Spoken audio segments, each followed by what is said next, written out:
I was reminded of something from another Andy Griffith Show episode when Opie tells his elders, you know, Andy, Barney, and Aunt Bee about Mr. McBeevy. Mr. McBeevy spends his time in the trees, has a silver hat, has all these things that jingle around his waist, silver things jingling around his waist, can make smoke come out of his ears.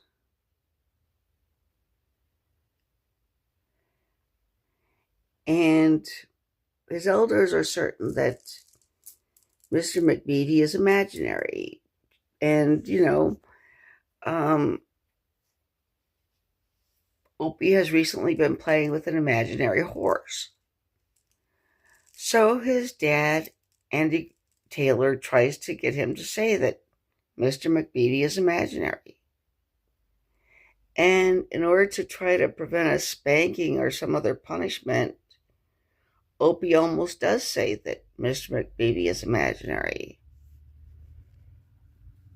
But then he can't bring himself to do that. And his lip is quivering. He says, "But Pa, Mr. McBeevy is real." And so Andy comes downstairs and he tells Barney and Aunt Bee. They ask him about it. He says he didn't spank him.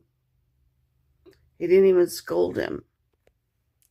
He told him he believed him. And Barney's really upset, and Aunt Bee's doesn't say anything, but she's obviously baffled. How do you explain it?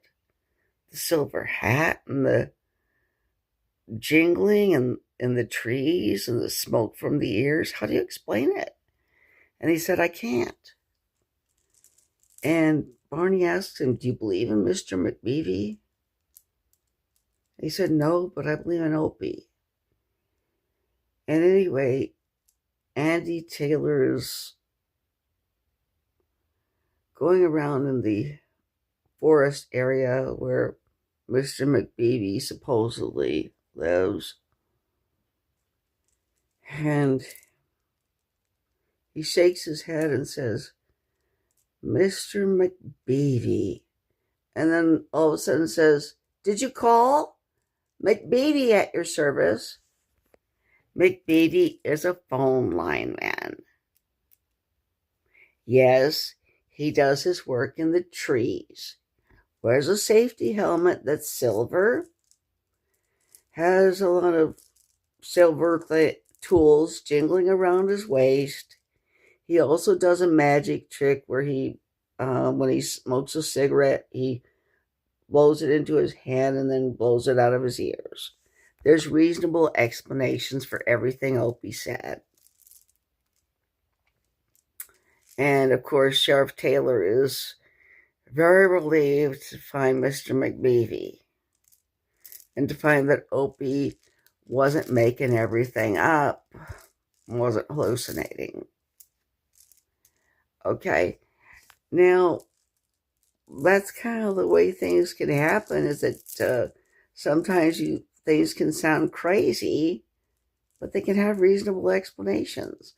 That actually reminds me of when Joyce Brown, who was a homeless person, Mayor Ed Koch tried to get her involuntarily committed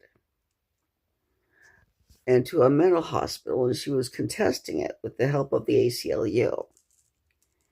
Okay. And there was evidence that really she did belong in a mental hospital. She was defecating on the sidewalk.